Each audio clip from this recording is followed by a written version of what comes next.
সারদা যে বাড়িতে কাজ করত সেই বাড়ির মালিক নন্দিনী ছিল ভীষণই খিটখিটে। টাকার অহংকারে সে তার বাড়ির প্রত্যেকটা কাজের লোকের সঙ্গেই খারাপ ব্যবহার করত। নন্দিনীর মেয়ে সাথী ক্লাস 5-এ পড়ত, আর অন্যদিকে সারদার মেয়ে শালুও ক্লাস 5-এ পড়ত। আর শালুর স্কুল ছুটি থাকলে সে তার মায়ের সঙ্গে কখনো কখনো সাথীদের বাড়িতে আসত।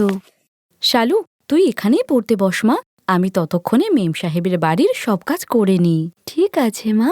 এ কি সারদা, তুই আজ আবার তোর মেয়েকে সঙ্গে এনেছিস? আসলে দিদি, ওর বাবা গ্রামে গেছে কাজের জন্য, বাড়িতে ওকে একাই থাকতে হতো, তাই জন্য নিয়ে এলাম। ও কোনো জ্বালাতন করবে না দিদি, এমনিতেও ওর পরীক্ষা এসে গেছে, ও শুধু পড়াশোনাই করবে। এমনিতেও পড়ালেখা করে ও কত বড় কালেক্টর হবে, তোদের বাড়িতে তো এমনিতেই 5-6 ক্লাস পড়িয়ে বিয়ে দিয়ে দেয়। না আন্টি, আমি ইঞ্জিনিয়ার হব। আমি বাবা মাকে বলেছি আমি অনেক পড়াশোনা করব।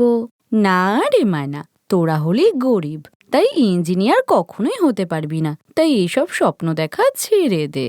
আর এমনিতেও তো তোরা ইংলিশ মিডিয়ামে পড়িস না, পড়িস তো ওই পাতি বাংলা মিডিয়ামে। ওখানে পড়াশুনো করে ইঞ্জিনিয়ার হতে হবে না। সারদা, নিজের মেয়েকে সেই স্বপ্নই দেখা যেটা পূরণ করতে পারবি। আরে বেকারি তুই ওকে ইঞ্জিনিয়ার হওয়ার স্বপ্ন দেখাচ্ছিস। তুই তো জানিস তুই একজন গরিব মা। এই শুনে শালুর মন খুব খারাপ হয়ে যায়, আর সে বাড়ি যাওয়ার সময় তার মাকে বলে, মা, গরিব কি? আর আন্টি আমাদেরকে গরিব কেন বলছিল? গরিবেরা কি ইঞ্জিনিয়ার হতে পারে না মা? আমি কি বেকার স্বপ্ন দেখছি? মা, এত ভাবিস না রে, তোর কপালে যদি ইঞ্জিনিয়ার হওয়া লেখা থাকে তাহলে তুই নিশ্চয়ই হবি রে। কিন্তু একটা কথা সব সময় মনে রাখবি, অন্যের কথাতে কখনো নিজের লক্ষ্য হারাবি না। তুই মন থেকে চাইলেই ইঞ্জিনিয়ার হতে পারবি। এখন চল তো মা, দোকানে গিয়ে তোকে একটু মিষ্টি কিনে দিই, তুই তো মিষ্টি খেতে খুব ভালোবাসিস। ঠিক আছে মা, আমি আজকে অনেকগুলো মিষ্টি খাবো। সারদা শালুকে এমনভাবেই বোঝায় যে শালুর মনে যেন কোনো কষ্ট না থাকে, আর শালু যেন তার লক্ষ্যতে স্থির থাকে। একদিন সারদা কাজে গিয়ে দেখে যে নন্দিনী তার ফোনে ব্যস্ত রয়েছে, আর অন্যদিকে সাথী ঘরে বসে গেম খেলছে। আর যা দেখতে পেয়ে নন্দিনী সাথীকে ডেকে বলে, সাথী, আর কত গেম খেলবি? কালকে তোর পরীক্ষা আছে, চল পড়তে বস। মা, আর একটু গেম খেলতে দাও না, আমি পড়ে নেব, আমি সব পড়া খুব ভালো করে পারবো। সাথীমা, ঘরটা একটু পরিষ্কার করে দিই। না আন্টি, আমি গেম খেলছি, আজ আমার স্কুলের ছুটি। আন্টি, তুমি পরে কাজ করো। সাথীমা, কিছু মনে না করলে একটা কথা বলবো?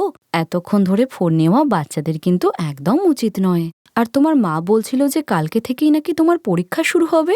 এরপর সারদা যখন ছোট্ট শালুকে নিজের মতো করে বোঝাচ্ছিল, তখনই নন্দিনী এসে বলে, সারদা, তোকে এত সাহস কে দিয়েছে? তুই আমার মেয়ের সঙ্গে এভাবে কথা বলছিস? তুই হলি এ বাড়ির কাজের লোক, তাই কাজের লোকের মতনই থাক। আর আমার মেয়ে তোর মেয়ের মতো অমন পাতি বাংলা মিডিয়ামে পড়ে না যে একটুখানি পড়াশোনা করলেই হয়ে যাবে। ও ঠিক ভালো নাম্বার পাবে। আর তুই যা এখান থেকে, আর কখনো এসব কথা বলবি না। তোকে বাড়িতে কাজ করতে সুযোগ দিয়েছে কি? তুই তো আমাদের সংসারের মধ্যেই চলে আসছিস। ক্ষমা করবেন দিদি, আসলে সাথী মায়ের পরীক্ষা, তাই আমি ওকে একটু বোঝাচ্ছিলাম। ঠিক আছে ঠিক আছে, এখন আমার মাথাটা খারাপ না করে যা, গিয়ে কাজ কর। আর সাথী, আমি একটু মার্কেটে যাচ্ছি, তুই কিন্তু পড়তে বসবি, ঠিক আছে? নন্দিনী তার মেয়ের দিকে তেমন খেয়ালই দিত না, আর সেই প্রভাবই পড়ত সাথীর পড়াশোনাতে। একদিন, মা, আমার মনেই ছিল না যে ম্যাথসের এক্সাম আছে, আমি ভুলে গেছি। এখন কি করে হবে? তোর বাবাও তো বাড়িতে নেই, তুই তো টিউশনটাও মন দিয়ে পড়িস না। এত সব পড়া তুই দুদিনে কি করে করবি? আমার তো মাথা খারাপ হয়ে যাচ্ছে, আমি এত পড়াতে পারবো না।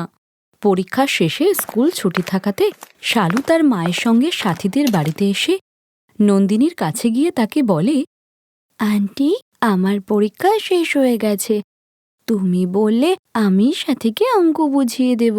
তুই কি করে পড়াবি শালু? তুই হলি বাংলা মিডিয়ামের, ইংলিশ মিডিয়ামের মতো অত ভালো পড়াশোনা তো তোরা করিস না। আন্টি, ম্যাথসের ফর্মুলা তো সব জায়গায় একই রকমের হয়, আর আমাদের দুজনের পড়ার বইও একই রকমের। তুমি বললে আমি ওকে সব অঙ্কই বুঝিয়ে দেব।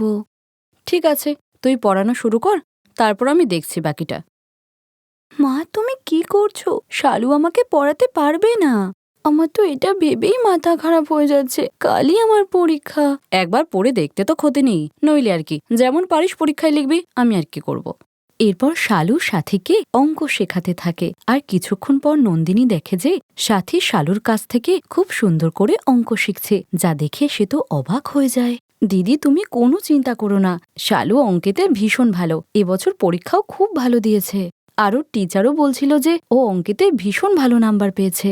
হ্যাঁ, আমি তাই দেখছি, সাথী বেশ ভালোই শিখছে শালুর থেকে। সাথীকে অঙ্ক শেখানোর জন্য শালু হাতে 2 দিন সময় পায়, আর এই 2 দিন সাথীও খুব পরিশ্রম করে।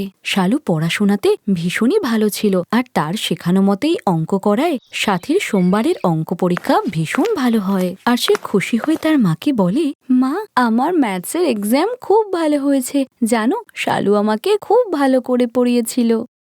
আমারই ভুল ধারণা ছিল, গরিব বলে আমি শারদাকে অনেক অপমান করেছি, কিন্তু আজকেই ওর মেয়ে সাথীকে কি সুন্দর করে পড়ালো, আমার শারদার কাছে ক্ষমা চাওয়া উচিত। আর কিছুদিন পর সাথীর ম্যাথসের রেজাল্ট আউট হলে তার নাম্বার ভীষণ ভালো হয়, আর নন্দিনী এটা বুঝতে পেরেছিল যে এর পিছনে সবচেয়ে বেশি অবদান শালুর। শালুমা, এটা আমার তরফ থেকে তোর জন্য উপহার, তুই সাথীকে অনেক সাহায্য করেছিস। এই ল্যাপটপ তোর অনেক কাজে লাগবে, তুই তো ইঞ্জিনিয়ার হবি, তাই না? এই ল্যাপটপ তোকে পড়াশোনা করতে সাহায্য করবে। Thank you aunty, thank you so much. এরপর শালুর মুখে অমূল্য হাসি দেখা যায়।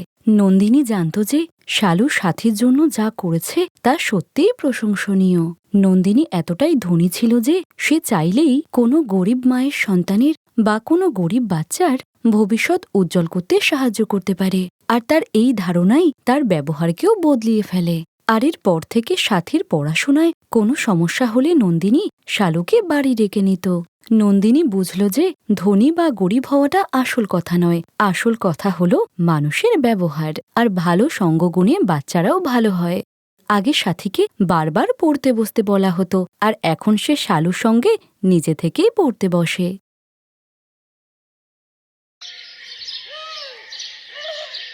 মধুপুর গ্রামে সোনাম তার মা বিমলার সঙ্গে থাকত। কিছু বছর আগে অতিরিক্ত মদ্যপানের কারণে তার বাবা মারা যায়, আর স্বামীর চলে যাওয়ার পরে একমাত্র বিমলাই তার মেয়ের খেয়াল রাখত। সে তাদের চাষের জমিতে কিছু সবজি চাষ করে সেগুলোকে ঠেলাগাড়ি করে বিক্রি করে তাদের পেট চালাত।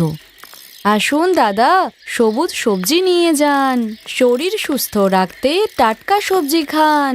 আরে বাহ, তোমার সবজিগুলো তো খুব টাটকা মনে হচ্ছে। তা পালক কত করে? সব সবজি 30 টাকা কিলো, আপনার যেটা প্রয়োজন নিয়ে যান দাদা। তবেই এঁচোড় 1 কিলো, বেগুন 1 কিলো, আরে গাজর 1 কিলো দিয়ে দাও। হ্যাঁ দাদা, এক্ষুনি দিচ্ছি আমি। বিমলা তার মেয়েকে সরকারি স্কুলে ভর্তি করিয়ে দেয়, আর নিজে সারাদিন রোদের মধ্যে ঘুরে সবজি বিক্রি করে সংসার চালায়। সেই সঙ্গে সোনামের পড়াশোনা আর বিয়ের জন্য কিছু পয়সা সঞ্চয় রাখে। মা, তুমি এসে গেছো, তুমি হাত ধুয়ে নাও, আমি তোমার খাবার আনছি। ঠিক আছে মা, তুই কি খেয়েছিস? না না মা, আমি তো তোমার জন্য অপেক্ষা করছিলাম। আমার মা সারাদিন কত পরিশ্রম করে, খুব কষ্ট হয় তাই না? কষ্ট না করলে আমার মেয়ের বিয়ের জন্য টাকা কোথায় পাবো? এভাবেই কিছু বছর কাটার পর সোনাম উচ্চ মাধ্যমিক পাশ করে। একদিন সোনাম তার মায়ের সঙ্গে তাদের গ্রাম প্রধানের মেয়ের বিয়েতে যায়, আর সেখানে নতুন বউয়ের লেহেঙ্গা দেখে সে অবাক হয়ে বলে, বাহ রেশমি, তোর লেহেঙ্গাটা তো দারুণ সুন্দর। সুন্দর তো হবেই, কত দামি লেহেঙ্গা জানিস? কিন্তু তুই এমন লেহেঙ্গা পরার স্বপ্ন দেখিস না, তোদের মতো গরিবদের এত সামর্থ্য কোথায়? তুই তোর বিয়েতে তোর মায়ের কাপড় দিয়েই লেহেঙ্গা করে নিস। রেশমির এই কথা শুনে সোনাম খুব দুঃখী হয়। চিন্তা করিস না মা, তোর মা যতটা সম্ভব তোর বিয়েতেও খরচ করবে। রেশমির মাসি আশাও তার ছেলেকে সঙ্গে নিয়ে ওই বিয়ে বাড়িতে আসে, আর সোনামকে দেখা মাত্রই তার খুব পছন্দ হয়, আর বলে, গোলাপি রঙের এই জামাতে ওই মেয়েটাকে গোলাপ ফুলের মতো লাগছে। আমার ছোট ছেলে রনাকের জন্য তো ওকে আমার খুব পছন্দ হয়েছে। হ্যাঁ মা, মেয়েটা তো খুব সুন্দর। আর রনাকও সোনামকে পছন্দ করে ফেলে। আর বিয়ের কিছুদিন পরে আশা তার বড় ছেলে, বড় বৌমা আর ছোট ছেলেকে নিয়ে সোনামদের বাড়ি সম্বন্ধ করতে যায়। দিদি, আমি সবজি বিক্রেতা, গরিব মানুষ, ধনী পরিবারে বিয়ে দেওয়ার সামর্থ্য নেই। আন্টি, সম্পর্ক টাকা দেখে নয়, মন দেখে হয়। আর সোনামকে আমাদের প্রথম দেখাতেই পছন্দ হয়েছে। তুই ঠিক বলেছিস বাবা, এই বিয়েতে আমাদের কোনো আপত্তি নেই। এত ধনী বাড়ি থেকে সম্বন্ধ আসায় বিমলাও খুব খুশি হয় আর সে তার জমাপুঞ্জি বার করে মেয়ের বিয়ের প্রস্তুতি শুরু করে দেয়। আর সমস্ত কেনাকাটা হয়ে যাওয়ার পরে সোনমকে নিয়ে সে শহরে যায় সোনমের বিয়ের লেহেঙ্গা কিনতে। আর বাড়ি আসার পর, আমি জানি রে মা, আমাদের গ্রাম প্রধানের মেয়ের মতো ব্রাইডাল লেহেঙ্গা নেওয়ার তোর ইচ্ছা ছিল, কিন্তু আমার কাছে অত দামি ব্রাইডাল লেহেঙ্গা কেনার টাকা নেই রে মা। ঠিক আছে মা, এটাও আমার খুব পছন্দ হয়েছে, কিন্তু কালকের কথা তো কেউ জানে না। আর বিয়ের ঠিক একদিন আগে সোনামের বিয়ের লেহেঙ্গা চুরি হয়ে যায় আর সবাই বলতে থাকে, আরে এটা তো কত বড় অমঙ্গল, বিয়ের আগে লেহেঙ্গা চুরি। এটা তো খুব খারাপ হলো। বেচারি বিমলার কাছে টাকা কোথায় যে ও আবার লেহেঙ্গা কিনে দেবে? আমার মা কত কষ্ট করে টাকা জমিয়ে আমার জন্য বিয়ের লেহেঙ্গা কিনেছিল, কিন্তু এখন কি হবে? আর এই কথাটা সোনামের বড় যা জানতে পারার পর সে বাজারে গিয়ে সোনামের জন্য একটা দারুণ সুন্দর লেহেঙ্গা কিনে আনে, যা দেখার পর সোনাম বলে, আরে এটা তো সেই লেহেঙ্গা যেটা আমাদের গ্রাম প্রধানের মেয়ে মানে রেশমি তার বিয়েতে পড়েছিল। হ্যাঁ, আমাকে ওই তো বলেছিল যে ওর বিয়ের লেহেঙ্গাটা তোমার খুব পছন্দ হয়েছে, কিন্তু অত দামের জন্য তোমরা কিনতে পারোনি। তাই তো আমি যখন জানতে পারলাম যে তোমার বিয়ের লেহেঙ্গা চুরি হয়ে গেছে, তখন এটা আনলাম। দিদি, তুমি খুব ভালো, থ্যাংক ইউ সো মাচ। তোমাকে অনেক ধন্যবাদ মা, তুমি আমাদের সম্মান বাঁচালে। সোনাম তো আমার ছোট বোনের মতো, ওর জন্য আমি এতটুকু করতেই পারি। এবার কালকে এই লেহেঙ্গাটা পরে বউ সেজে তৈরি থেকো, আমরা ধুমধাম করে বাড়ির বউকে নিয়ে যেতে আসব। আর পরের দিন সোনাম ওই লেহেঙ্গাটি পরে তৈরি হলে তাকে দেখতে পরীর মতো লাগে। বাকি লোকজন তো তাকে দেখতেই থাকে আর রেশমিও অবাক হয়ে যায়। আর সোনামকে ওই ব্রাইডাল লেহেঙ্গাতে দেখে বিমলা ভীষণ খুশি হয়। আর তারপর ধুমধাম করে রনক আর সোনামের বিয়ে হয়। Best buddies. হ্যালো ফ্রেন্ডস, এই ভিডিওটা দেখার জন্য ধন্যবাদ। যদি এই ভিডিওটা তোমাদের ভালো লেগে থাকে তাহলে প্লিজ লাইক, সাবস্ক্রাইব আর কমেন্ট অবশ্যই করবে এই ভিডিওতে। আর হ্যাঁ, শেয়ার করতে ভুলো না কিন্তু। আরো অনেক মজাদার ভিডিও দেখার জন্য নিচে দেওয়া এই বেল আইকনটাকে প্রেস করো। দেখতে থাকো বেস্ট বাডিজ।